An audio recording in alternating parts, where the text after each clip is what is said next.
Le 4 mars. Oui, les élections judiciaires a pas dit de rappeler ces faits, parce que les juges Vous travaillent. confirmez que le président de la République a été informé à ce Je moment-là? crois que cette information est juste. Christiane Taubira est donc sur la sellette aujourd'hui. Lundi à la télé, la garde des Sceaux a affirmé qu'elle n'était pas au courant des écoutes avant les révélations de la presse. Erreur, imprécision ou mensonge. En tout cas, c'est une aubaine pour le patron de l'UMP qui crie au scandale d'État.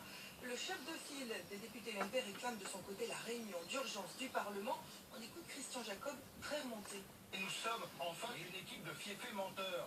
Comment se fait-il que dans notre République, le gouvernement ne soit pas devant le Parlement en train de s'expliquer sur une affaire aussi grave que celle-là? Christian Jacob sur BFM TV. La droite qui réclame aussi la démission de Christiane Taubira.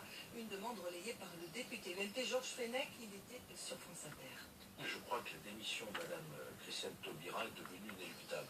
Elle a été prise, je dirais, en flagrant délit de mensonge. Elle a clairement dit qu'elle n'était pas informée l'existence d'écoutes téléphoniques concernant l'ancien chef de l'État.